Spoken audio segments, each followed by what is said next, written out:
I am sure कभी ना कभी हम सब ने एक पॉइंट पे दाविंची रिजॉल्व को एक्सप्लोर करने का जरूर सोचा होगा because it is a really good software. But is it the best one?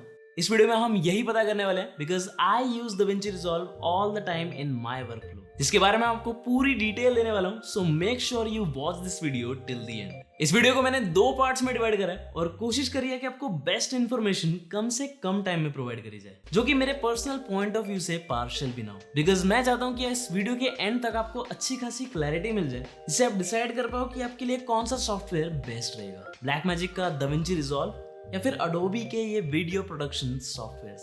तो इस वीडियो के पहले पार्ट में हम इन दोनों के डिफरेंसेस को फटाफट से कवर करेंगे and then I will show you how I use all of this softwares in my work. But before we start this video I want all of you to subscribe to this channel, because मुझे भी पता लगा है कि 91.7% लोग जो ये videos देख रहे हैं उन्होंने अब तक सब्सक्राइब ही नहीं कर रखा।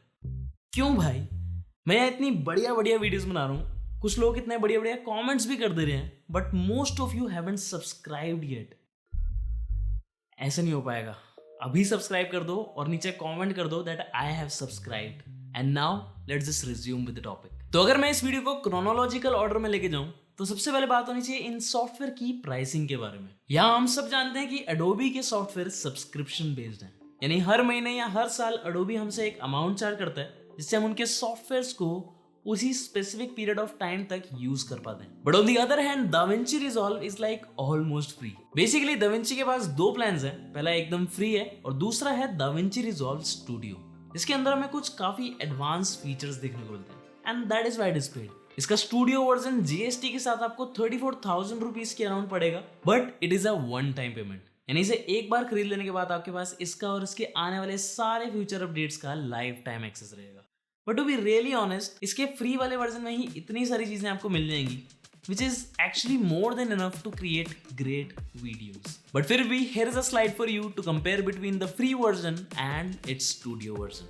Next आता है user friendliness of these softwares. यहाँ मेरे ओपिनियन में Adobe सॉफ्टवेयर ज्यादा यूजर फ्रेंडली है because of a lot of reasons. जैसे कि सबसे पहले किसी भी सॉफ्टवेयर को सीखने के लिए जो ट्यूटोरियल्स होते हैं यूट्यूब पे या फिर किसी भी प्रोफेशनल प्लेटफॉर्म पे, वो Adobe सॉफ्टवेयर के ज्यादा हैं और दाविंची रिजॉल्व के कम। नेक्स्ट जो इनका यूजर इंटरफेस है वो इन दोनों सॉफ्टवेयर्स का ऑलमोस्ट सेम ही दिखता है, बस हम Adobe सॉफ्टवेयर्स के अंदर अपने किसी भी पैनल के साइज और पोजीशन को चेंज कर सकते हैं according to our needs like this. But DaVinci के अंदर हम अपने अलग अलग पैनल्स को ओपन या क्लोज ही कर सकते हैं, something like this. And then there is user support, जो कि अनडाउटेडली Adobe का ज्यादा रिस्पॉन्सिव है। अब नेक्स्ट अगर हम वर्कफ्लो के बारे में बात करें तो ये दोनों सॉफ्टवेयर्स काफी अलग अलग तरीके से काम करते हैं। Let's talk about video editing first. तो दाविंची रिजॉल्व में video editing is almost exactly same as Premiere Pro. In fact आप दाविंची रिजॉल्व के अंदर अपने प्रीमियर प्रो वाले शॉर्टकट कीज भी अनेबल कर सकते हो। यहाँ वीडियो एडिटिंग के लिए हमारे पास 3 अलग अलग वर्क स्पेसेस हैं। सबसे पहला है मीडिया, यहाँ हम अपनी फुटेज को इस सॉफ्टवेयर के अंदर इंपोर्ट करते हैं। फिर है कट, जिसमें हम अपनी फुटेज के बेस्ट पार्ट को ट्रिम करते हैं। और फिर है एडिट, जहाँ हम अपनी फुटेज को एक दूसरे के साथ स्टिच करते हैं। ये सारी चीजें प्रीमियर प्रो में भी सिमिलर तरीके से ही करी जाती हैं यूजिंग डिफरेंट पैनल्स। बट अगर आपको सिर्फ वीडियो एडिटिंग करनी है then in my opinion DaVinci Resolve का फ्री वाला वर्जन आपके लिए बेस्ट ऑप्शन रहेगा। बट अगर आपको एडिटिंग के बाद अपनी वीडियोस में मोशन ग्राफिक्स या फिर विजुअल इफेक्ट्स ऐड करने हैं तो वो करने के लिए इन दोनों सॉफ्टवेयर्स के तरीके एकदम ही अलग है। दाविंची में ये सब इस फ्यूजन टैब के अंदर होता है, but on the other hand Adobe के पास ये सारी चीजें करने के लिए एक अलग से ही डेडिकेटेड सॉफ्टवेयर है, that is Adobe after effects. ये दोनों सिमिलर आउटपुट क्रिएट कर सकते हैं बट इनके तरीके एकदम अलग हैं। पहले अगर दाविंची की बात करें तो इसकी फ्यूजन टैब में हम नोड्स यूज करते हैं, जिन्हें एक दूसरे के साथ ज्वाइन करके इनके अंदर की वैल्यूज को चेंज करके हम अपना डिजायर्ड आउटपुट क्रिएट करते हैं। बट दूसरी तरफ Adobe आफ्टर इफेक्ट्स में हम यूज करते हैं लेयर्स, जिन्हें हम एक के ऊपर एक रख के अपना डिजायर्ड आउटपुट अचीव कर सकते हैं। अब अगर मैं सिंपल लैंग्वेज में सीधा सीधा कंक्लूजन दे दूं तो बेसिकली नोड्स वाला जो वर्कफ्लो है वो सीखने में थोड़ा सा कॉम्प्लिकेटेड है, बट यहाँ हमें काफी सारी फ्लेक्सिबिलिटी मिलती है। But on the other hand जो आफ्टर इफेक्ट्स का लेयर बेस्ड वर्कफ्लो है वो कंपैरेटिवली इजी टू लर्न है, बट यहाँ थोड़े से एक्स्ट्रा स्टेप्स ऐड हो जाते हैं to achieve the same results. तो विजुअल इफेक्ट्स के लिए नोड बेस्ड वर्कफ्लो बेस्ट है क्योंकि इसमें आपको काफी सारी फ्लेक्सिबिलिटी मिलेगी। तो अगर आप फ्यूचर में विजुअल इफेक्ट्स आर्टिस्ट बनना चाहते हो तो आप नोड्स इस सॉफ्टवेयर में सीख सकते हो। बट इसे सीखने के बाद आपको न्यूक जैसे सॉफ्टवेयर में शिफ्ट करना पड़ेगा, जो कि ऑब्वियसली एक नोड बेस्ड सॉफ्टवेयर ही है, जो कि स्पेसिफिकली एडवांस कंपोजिटिंग और विजुअल इफेक्ट्स लाइन के लिए ही बनाया गया। दाविंची का फ्यूजन इतना एडवांस नहीं है जितना न्यूक सॉफ्टवेयर है फॉर दिस स्पेसिफिक नीड। तो सीखने के लिए या चालू करने के लिए आप फ्यूजन यूज कर सकते हो, विच इज फ्री, और फिर एडवांस चीजें करने के लिए you can shift to Nuke, जो कि आज लिटरली हर बड़ी विजुअल इफेक्ट्स कंपनी में यूज किया जाता है। ये चीज मैं आपको अपने पिछले 10 साल के एक्सपीरियंस और इन सब सॉफ्टवेयर्स को यूज करने के बाद सजेस्ट कर पा रहा हूँ। बट फिर भी अगर आपको इन दोनों वर्कफ्लोज के बीच में कोई भी डाउट है तो आप इस वीडियो को देखने के बाद इस वीडियो को देख सकते हो, जिसमें इस बंदे ने इन दोनों वर्कफ्लोज को काफी सिंपल तरीके से एक्सप्लेन कर दिया। But now end of the day अगर हम विजुअल इफेक्ट्स की ही बात करें तो इससे कोई फर्क नहीं पड़ता कि आप कौन सा सॉफ्टवेयर यूज कर रहे हो, क्योंकि इन सारे सॉफ्टवेयर्स में ही आप सिमिलर आउटपुट क्रिएट कर सकते हो।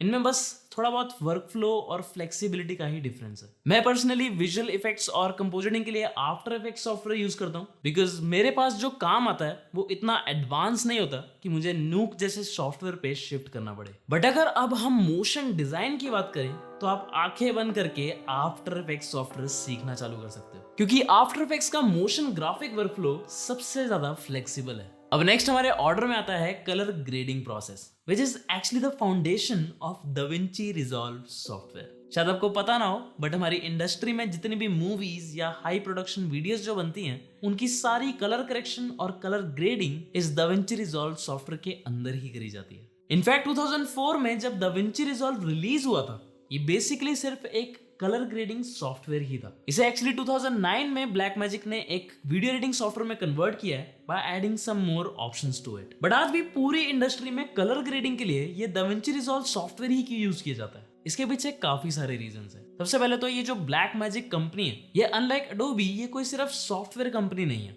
ये कंपनी शुरुआत से ही फिल्म प्रोडक्शंस के एस्पेक्ट्स को काफी बढ़िया तरीके से सॉल्व करती आई है। जैसे कि जिस कैमरे से मैं ये वीडियो शूट कर रहा हूँ, ये भी ब्लैक मैजिक का ही है। I use black magic pocket cinema camera, जो कि इस कंपनी का सबसे बिगिनर्स लेवल वाला सिनेमा कैमरा है। यानी इसके अलावा इस कंपनी के जितने भी कैमरा हैं वो सिर्फ आपको हाई प्रोडक्शन सेट्स पे ही देखने को मिलेंगे। तो what I am trying to conclude here is कि जो कंपनी इतने हाई एंड सिनेमा कैमरास बना रही है उसे ऑब्वियसली कलर्स की काफी सारी नॉलेज है। तो जब ये कंपनी एक कलर ग्रेडिंग सॉफ्टवेयर बनाती है तो बस वहां वो सॉफ्टवेयर अपने आप में ही बेस्ट हो जाता है। बट सीरियसली जितनी फ्लेक्सिबिलिटी DaVinci के कलर वर्कस्पेस में है वो आपको आज भी Adobe के किसी सॉफ्टवेयर में नहीं मिलेगी। और इसी वजह से मैं भी इस सॉफ्टवेयर को इसके कलर ग्रेडिंग टूल्स की वजह से ही यूज करता हूँ।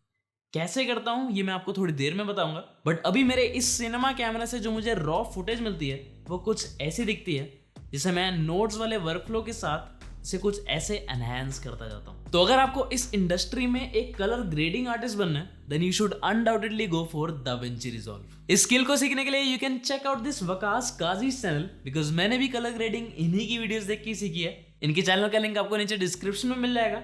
और अब कलर ग्रेडिंग के बाद जो चीज हमारे ऑर्डर में सबसे लास्ट में आती है वो है ऑडियो प्रोडक्शन। DaVinci में इस वर्कस्पेस का नाम है Fairlight और Adobe में इसका एक अलग से डेडिकेटेड सॉफ्टवेयर है जिसका नाम है Adobe Audition। इन दोनों में ही आप अपनी आवाज को रिकॉर्ड कर सकते हो, ऑडियो की एडिटिंग और मिक्सिंग कर सकते हो, ऑडियो को एनहांस करना और उसमें इफेक्ट्स ऐड करना इन दोनों में ही पॉसिबल है। बस डिफरेंस ये है कि DaVinci के इस Fairlight के अंदर ये सारी चीजें एक बेसिक लेवल तक सेट है, which is good enough for a video editor, जिसे सारी चीजें एक ही जगह पे चाहिए। But on the other hand Adobe Audition के अंदर हमें काफी सारे एडवांस और प्रोफेशनल ऑप्शंस भी देखने को मिलते हैं, which are actually used by audio engineers as well। तो अगर आपको सिर्फ ऑडियो में इंटरेस्ट है then you should definitely go for Adobe Audition। तो ये थे हमारे कुछ की differences between DaVinci Resolve and Adobe softwares.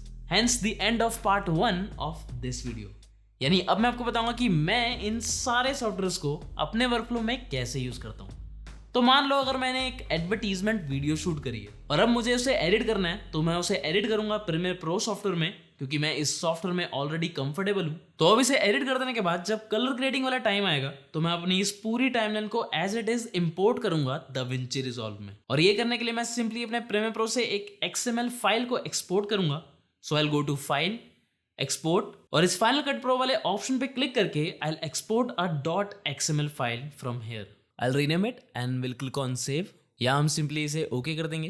And now I'll open DaVinci Resolve। यहाँ से एक नया प्रोजेक्ट क्रिएट करेंगे। I'll rename it to face wash add grading। और अपनी उस XML फाइल को यहाँ इंपोर्ट करने के लिए will go to file, import and will choose this timeline option from here. I click on import. यहाँ हम सिंपली इसे भी ओके करेंगे। जैसे अब यहाँ हमारी सेम टाइमलाइन जो हमने प्रीमियर प्रो में क्रिएट करी थी वो यहाँ एज इट इज इंपोर्ट हो जाएगी। हम अपनी इस टाइमलाइन को इस एडिट वर्कस्पेस में भी देख सकते हैं एंड दैट्स इट। अब मैं सिंपली अपनी इस कलर वर्कस्पेस में जाके इन्हें एक एक करके कलर ग्रेड कर सकता हूँ। या मैंने अपनी पूरी टाइमलाइन में कलर्स ऐड कर दिए हैं। नेक्स्ट मैं सिंपली इस डिलीवर वर्कस्पेस से इसे एक्सपोर्ट करूंगा।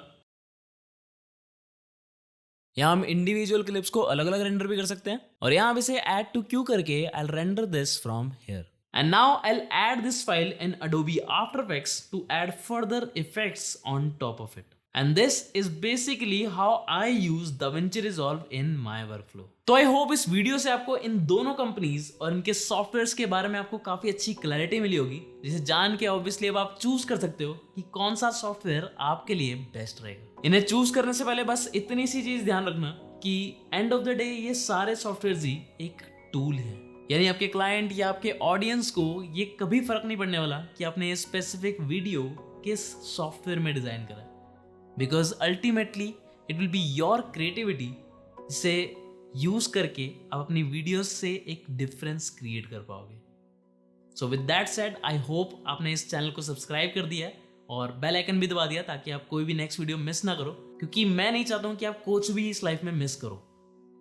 सारी वीडियोस देख लो मेरी। I will see you in the next one.